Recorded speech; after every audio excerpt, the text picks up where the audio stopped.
Hello, I am Brenda Ringwood, and I am your host for the Becoming the Best You TV talk show. This isn't any ordinary TV talk show. It is a show about becoming the best version of yourself. The change is possible if you really want it. We share stories about ordinary people doing extraordinary things, sharing encouragement, hope, and perseverance of overcoming from people from all walks of life who are doing wonderful things. It is our hope that the things they have struggled to overcome will encourage you to step up and do the things that you want to do in life. To step out and be heard. Don't let your past stop you. Don't let fear and doubt and what others say get in the way of your happiness. Stay tuned as we share amazing stories in hopes that your dreams will unfold. And remember to always put your crown on. Wear that crown because only you rule your kingdom.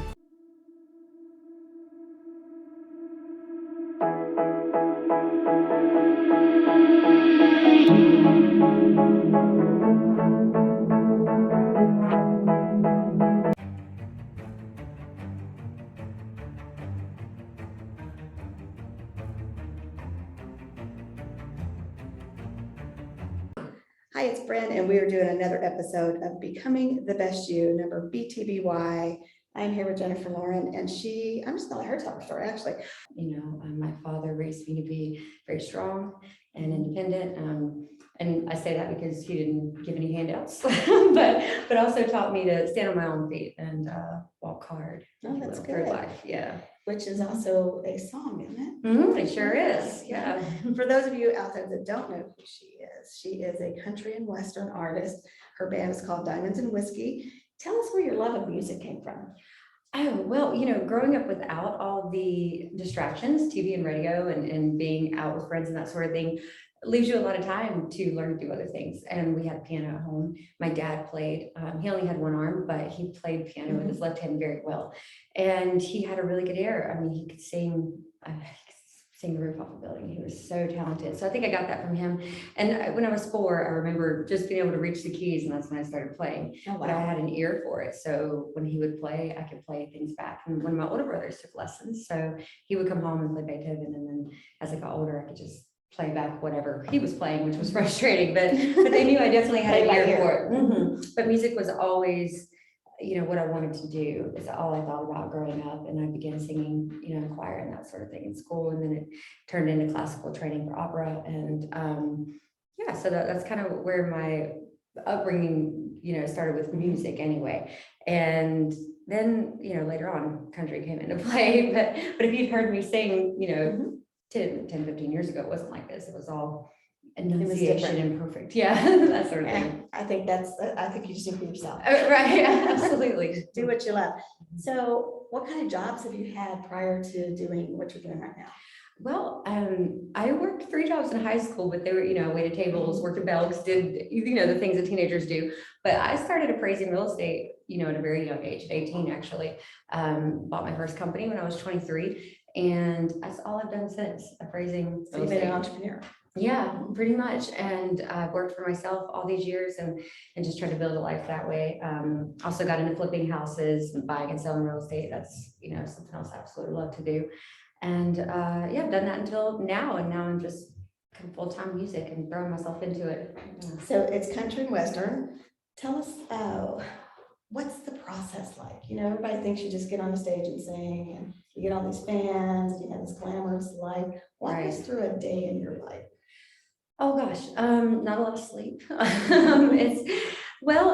took a different approach than a lot of artists, and not that there's anything wrong with any other approach. I didn't really know what I was doing when I started this band.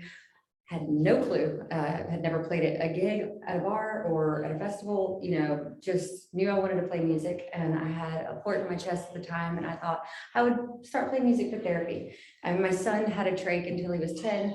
And when he got that out and got healthier, I thought I could focus on some things that I wanted to do, because I spent, my 20s taking care of a child and then being sick myself. So I thought, I'm going to play some covers. I put out a Craigslist ad, got a guitarist, and it started what is now Diamonds and Whiskey. At the time, I didn't know I could write music. So I just was playing some covers, and then the first song I wrote was Whiskey Down. I had a boyfriend at the time. He loved to drink. And I remember at 4 a.m., this song just pours out of me. I'm sitting on the floor, bawling my eyes out, and that's where the songwriting started. And then it was just like a flood. All my life stories came out, and then Heartbreak Queen was born in the first record. And so, yeah, that's kind of how I got into it. And it became therapy that way. And then I thought my songs could inspire other people. Absolutely. But then I realized that those people became therapy for me as well, connecting with them. But I just worked hard at my day job. I put money into marketing. I went days on end without sleep, trying to figure out a different approach than going out and gigging every weekend of ours, because I'm a mom. I can't be out till 2 a.m. Which is kind of what happens in this industry. Yes, exactly. And you'll go play the same circuit of ours over and over and over, trying to make $200-300. And I thought, what if I worked my day job really hard, put some money behind marketing, and then built something that was phenomenal, a good stage show, something that people wanted to see. So when we came out swinging. I played for free. I did whatever I had to do to get on festival stages, because I knew as soon as people saw us that they, Tony in particular, which we'll get to, as soon as they saw us, they would say, wow, that's a good show. What they don't know is I spent 18 months in a 10-by-10 storage building rehearsing for that before I ever hit the stage. And it was 3 times a week. I remember hanging my drip bag from the ceiling and standing there sweating my butt off, making sure that I played really well and every note was perfect, and that we, built a great show. So it was just a lot of work in that way. And then, juggling being a mom and how many children? I have 2. And you've been a single mom. I have. I was a single mom for a very long time. Since Dallas, my son was 18 months old. And so it was a good long 12 years of just 13 years actually, of just me and him, and then Phoenix came along later. But yeah, and he was 1 pound when he was born, and spent a very long time in the NICU. It was just before his first birthday that he really got to come home. And he had already had 5 surgeries at that point, heart surgery, stomach surgery. He had brain hemorrhages, and they eventually trached him. So I bring this baby home, and I'm young, I'm 20 years old now. I've got a great career already, thank goodness. But bring him home, hooked to 5 machines. I'm like a pack mule, coming home with this child that I don't know. I've never changed a trach, so. Yeah, and first time mom. Yeah. And that wasn't in my plans. I had 2 very small baby sisters that I took care of, so I was all like, and then Dallas happened as a surprise, and I'm so thankful because he changed my life. He taught me so much about responsibility and about love in general, because my childhood was full of so much love. Was a very hard thing for me to understand until Dallas was born. And then when he was, it was like, whoa, something said for mother's love. Yeah, there is. Yeah, definitely is. I've never felt anything like that. And then everything was about him. And so, with a trach child, I don't, know if you guys know much about having a trach child, but they need 24 hours. I've been through it with another relative, so yes. They need 24-hour surveillance. You can't leave a trach baby. So, and I had to work. I was a single mom trying to pay all the bills. So I would have nursing staff that would come in for the day so I could work, but then I would sit by his bed all night. Yeah. And, you have the alarms and everything. You don't sleep. I mean, he could have farted and I would have woke up, it was one of those things. Like it just, and you would have been there. And it was, and so many rush trips to the hospital, surgery after surgery. The last surgery he had, they removed one of his floating ribs and harvested cartilage from that and built a new airway for him. I mean, it was the most intense thing ever, but he taught me so much about not complaining and being happy with everything in life. This kid went through more pain than y'all can imagine. And as a parent, watching your child suffer, to me, there's nothing worse than that. Right. I would, what is it Tony says? He says, I walk through hell with gasoline on my butt. Yeah, so rather than watch that. And so, yeah, he taught me a lot about life in general. And then as he got better, I got sicker. Lyme disease really took over my life. And I ended up in a wheelchair for a good little period, and blind and deaf on my right side, my liver, my heart failing. And they didn't know it was Lyme disease because it's not really prevalent in the South. Right. But I had been sick since I was about 12 years old and fighting that. And so you didn't catch it right away? Oh no, I had Rocky Mountain spotted fever over and over, and they thought it was MRSA or staph infections or that sort of thing. But finally, after 32 doctors, yeah. That's a lot. Yeah, it was a lot. I had been to so many different places to try to get help, and finally this doctor realized what it was, and he was from up north, and said they'd seen a lot of Lyme disease, and I thought, oh, I've got a diagnosis, I'm gonna get better. And then That's too far gone. Yeah, that's not what happened. So, but yeah, I started intense IV therapy with antibiotics, and now I've had 6 PICC lines since then. And that's in the last 10 years. And so it's intense. It keeps coming back, stress suppresses your immune system and causes a lot of issues. So then when you're trying to battle other things like cancer or anything else, just stress. It just makes it all difficult, but I think because of watching my dad with one arm do everything that he did, and having a grandfather that was a World War II vet, he's very tough, and incredibly bright. Getting to see these people growing up and see what they went through and persevere really taught me that you don't complain. My dad would tell me, it's like, there's no tears, we're not crying, no matter what happened. And while that's not always the best way to look at things, because it is okay to cry. It took me until probably about 5 years ago to figure that out, because I spent crying is a release. Yeah, and now I cry all the time, So, You're battling illnesses, you battled a sick child, you battled being a single parent, struggling a divorced home yourself and with growing up, right? Yes. So how would you tell our audience, what kind of advice would you give them on perseverance? Oh my goodness. I find myself saying that people should just keep on keeping on, pick yourself up by the bootstraps, but that is not easy. And I think I make it look easy a lot, because I don't like to really show what it's like behind closed doors. And so the older I get now, I've changed my way of talking about that, because before I'd be like, you can get through anything, just hammer through it. Think about the things in life that mean something to you. Think about I always say this, think about the next beautiful moment. What's coming next? When you're in pain, I'm like, or for me anyway, I try to focus on something else, something else happening. Oh, this will pass. I always say that this too shall pass, this too shall pass. But the thing that I was not telling people, that I should have told people, and that I need to start doing, is that they should talk about it.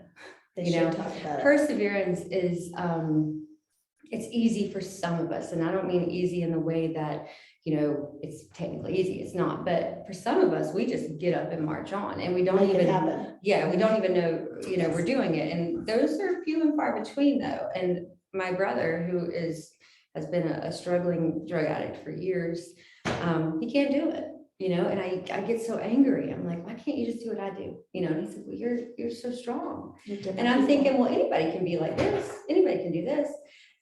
It's not like that. We're all different, and we all need to face whatever we're facing in our own way. That's right.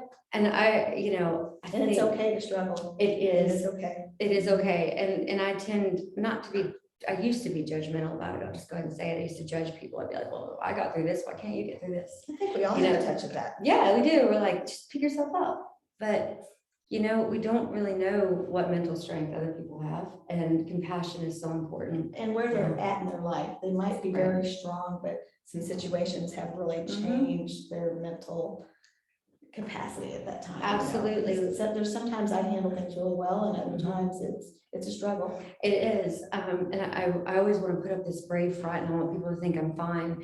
And then every once in a while, I'll just fall apart. And it's okay to do that, but I'm always ashamed of it. It's just something that's not ingrained in me to be like, oh, let me lean on someone's shoulder. But I do, and it's hard for me to admit, but that's okay. And I think I need to start telling people that. And the more I'm in the public, the more people are watching you. Exactly. So it's important that they also are hearing that you are just like everybody else out there. And you struggle, and it's okay. And it's okay to talk about it. What when you're going through a show, when you've got to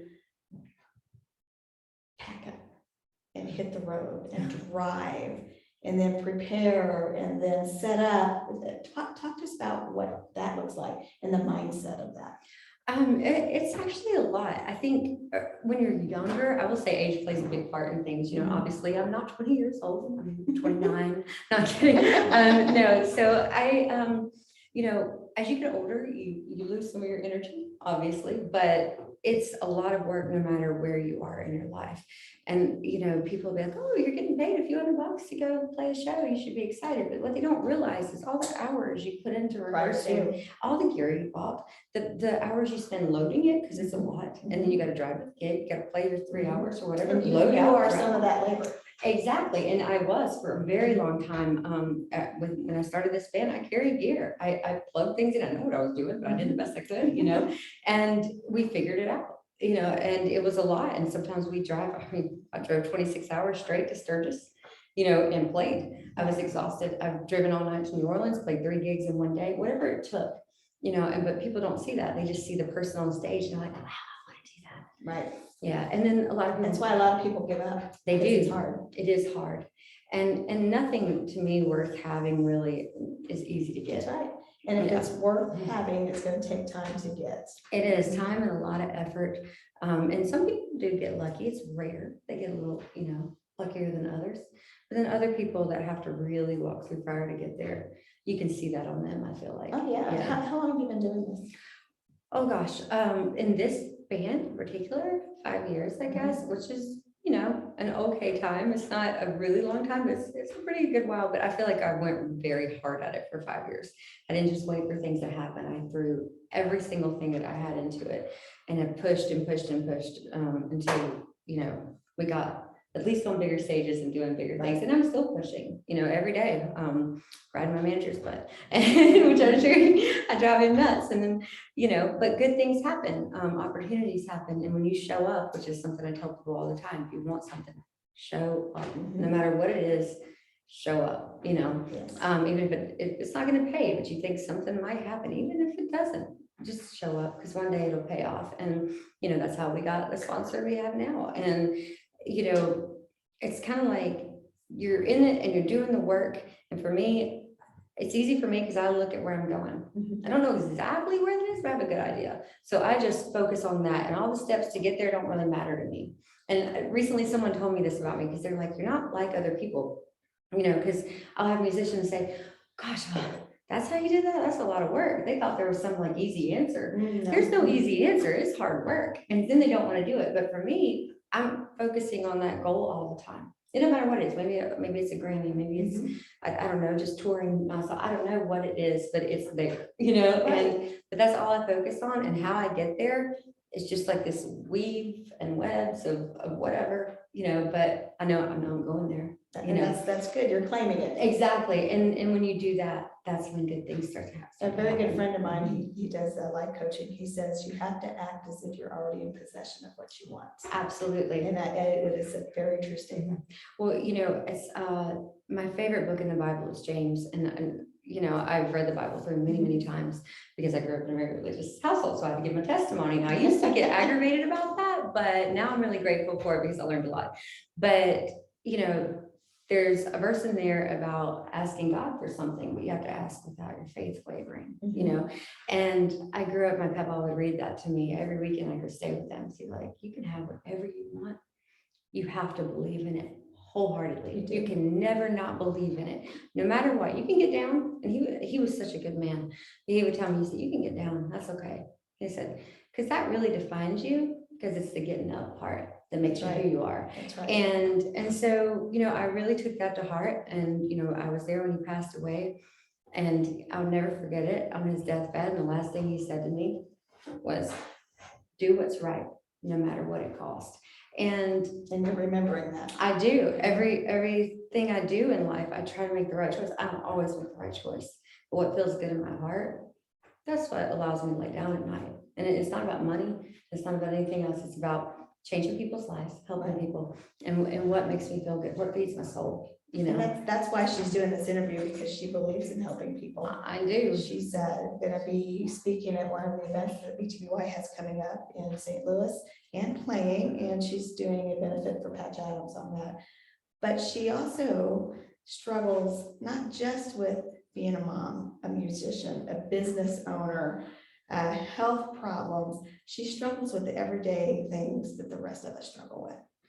That mindset, is this really what I have to do today? Is this what I want to do today? But you didn't hear her excuse anything. She says she gets up and she does it. So that is her advice to you, is to persevere. Don't, if you want it, go get it. And I have to ask about a certain sponsor of yours. Can you tell us a little bit about that? So yeah, I try not to cry, because I do all the time when I talk about this. But when I was talking about playing festivals, I'm going to back up for just a minute. we had never played a festival stage before, and I had been begging for a spot. And finally got this 2 o'clock in the afternoon spot at a very big festival in Maggie Valley. And I was as nervous as I could be. We were playing for free, so I was just happy to be there. And I played this show and we killed it. You know, it was people were blown away. There happened to be this guy there in the crowd. And it wasn't long after that, I got a message on Facebook, which I saved them all, by the way, because they still inspire me to this day. That, you know, he had been watching my story and saw our show and thought that we were amazing and basically keep on keeping on. Said that one day he'd have something big happening and asked if maybe we come play at a grand opening. And I was like, sure, you know, great, you know, awesome. Well, then about 6 months later, I got another message from that person. Same thing, very inspiring. He'd watched that, had a surgery and wanted to just encourage me. And it was the nicest message. I'll never forget it because I sat there and bawled. And he was like, it's okay to cry. Yeah. And then, you know, I think it was about a year after that, that I got another message and said, I think something big's happening, you know, and would you like to meet? And I'll talk about maybe helping your band. And that person was Tony Pruitt. And it changed my life, really did. And we went from, God, I'm trying to cry. See, She's very appreciative.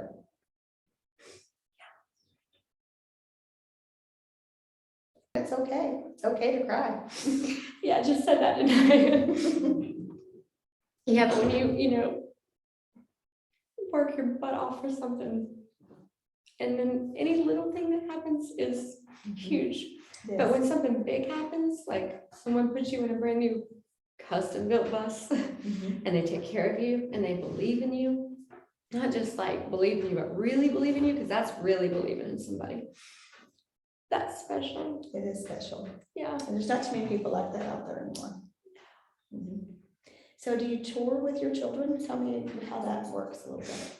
Yeah, actually, Phoenix is 3. She goes with us everywhere pretty much. And so Dark Moon, you know, as you know, it's a sponsor, and they had this trundle bed built for her under my bed in the bus. So it like rolls out, and Phoenix has her own, you know, Minnie Mouse bed and everything. And yeah, so she gets to go with me and be part of it. And she's part of the show. She gets on stage and sings a song. Not only do I get to be a musician, but I get to be a mom, and, you know, and you get to do it together. Exactly. And it's just so much. I feel so blessed. I get up every day and pinch myself. I'm like, this is my life, really? Because so much happened, you know, and right before Tony came along and Dark Moon, you know, so many bad things had happened. You know, I mean, right. And I've had a lot of bad in my life. There's a lot that I've skipped over for reasons, but in those 2 years, the last 2.5 years, before this past 6 months, I've been through thyroid cancer, lymphoma, a divorce, 3 car accidents, one that left me unable to walk really for 18 months. I had boot crutches, you know, surgery. It was rough. Plus I had 2 different PICC lines in, you know, and I was just going through hell, you know, and then I felt like God was like, wow, here you go, you know, and every day I'm like, oh, this is my life. I mean, I'm coming to Nashville all the time. I'm working with this amazing, you know, group of people. And yeah, sometimes God just puts people in your life, I think, at the right time. No, he doesn't. And instead of though, and I think people like Tony, people like me, because I think we're very similar people. We don't ask for handouts. We don't, you know, we don't go looking for anything. I always said that in this band. I just march, and I hope that someone sees it and they want to be a part of it. But if they don't, I'm going to do it anyway. I've never just shown up and been like, oh, can you help me? That's not going to happen. You know, when someone approaches you and they say, oh, I want to sponsor you, a lot of musicians think, oh, can I have money right now? Can I have this? And that also doesn't work that way. No, it does not. You have to say, what can I do for you? And I think this is where people mess up. And if I could talk about that for one moment, absolutely. is that, you know, people go into something seeing what they can get out of it, instead of going in and saying, what can I do for that person? So when we get a sponsor like Dark Moon, it makes me want to work harder. I don't just like sit down and say, I'm taken care of now. You want to be successful for everybody. No, now I'm like, oh gosh, we have to get Yeah. gigs. I gotta, yeah, like I'm like, I gotta do this. I gotta prove myself. Like it's not, you know, me saying, oh, can I have more? You know, no, I gotta earn this, you know, and I think if, See, no handout. It's No. just saying she earns what she's got, and that's huge because it makes a big difference on your viewpoint of success, your viewpoint of family, your Mhm. sponsorships, just your audience, your fans, everybody. It's important that they know that you are earning it, not just for yourself, but also for them. It's not just a given. yeah, and you want them to know, that you're working hard and are very appreciative, being gracious is so important, being thankful, I tell my kids all the time, it doesn't matter what it is, someone holds the door for you, you thank them, Right. and you thank every single person, because not only, is it the right thing to do, but you're also teaching other people to be that People are way. watching. Yes, be grateful for every little thing in life, because you don't know when it's going to be taken away, So what's your favorite song that you sing? Favorite song that I sing, or an original song? Or whatever is your song, because I'm gonna make you sing it in a minute, just a little piece of it. Oh, gosh, oh, Just a little blurb. I hear you, and put me on the spot. Gosh, my favorite song that I say, okay, we always talk about what my favorite songs are. I love them all so much because they're also a big part of me. I would say right now, probably Rainy Days. I really love that song. It's a very simple What's song. the story behind it? Well, I wrote this song going down the road, and it was just kind of a fluke. Wrote it in a couple of minutes, but it came to me because it's just about my climb and my band, not just mine, but my band. But And they do it with you. they do. My boys are, I call them my boys because they're, they're like brothers or youngins to me. I don't want to do it without them. Absolutely love them. I never set out to be a solo artist. I wanted to be in a band because I like camaraderie. I like building Right. people up. Yeah, Rainy Days is just a song about the pains in life that we go through, but how you have to just keep going. And there are going to be things that try to tear you down. Other people. Misery loves company. Boy, jealousy is Yeah. horrible. Jealousy is a horrible thing, and misery loves company. And so people will try to tear you down. They'll try to bring you back down to wherever they are. And yeah, a lot of that. There have been tons of doors slammed in my face. And if I got down every time somebody said I couldn't do this, Mhm. I wouldn't be here. I have a lot of artists say that to me. Oh, well, this happened, so I just gave up. Well, It wasn't You know, meant to be for it them wasn't. because they gave up. Yeah. That's right. exactly. Sometimes I think people just test us in this business. They say no just to see what you're gonna do. I feel that way. They want to see how strong you are. Exactly. It doesn't matter what anybody else thinks or says or does. You do you. Yeah. You have to sing a little bit. Sing us just a blurb of that song. Oh, gosh. Okay. On my way to the top, I've been told there's mountains I can't climb, but there's fire in my heart, the road to glory on my mind. Rain your rivers down upon this ground, I resolve and make my way. 'Cause Mama told me there'd be clouds and storms, lots of rainy days. Oh, it's beautiful. Absolutely beautiful. It's simple, but I like it. Yeah. Simple sometimes is the best. We make things complicated. Absolutely, absolutely. I think a nice simple hook in a song is a really good thing. People can latch on to that, Yeah. And every time, we play a lot of originals at our shows. A lot of bands don't do that, but we have tons of original music because I write like crazy. But I find that people really connect to the songs. And It's wonderful. yeah. Our viewers, our audience, our followers is always looking for ways to better themselves, and they like to hear the stories of people that are just like them, that have overcome and went after their dreams, and that it's possible. Mhm, And the day that we stop dreaming was the day that we stop living. mhm. Because we're Absolutely. now living for somebody else instead of ourselves. Right. So we like to send that encouragement out there that if you want it, you can do it. The only one stopping you is yourself. Well, thank you so much for joining us, Jennifer, and I just can't wait to see all the good things that you have in store. Oh, thank you for having me. I really enjoyed this. I'm sorry for all the tears. It's okay. I appreciate you. This was fun. Yeah.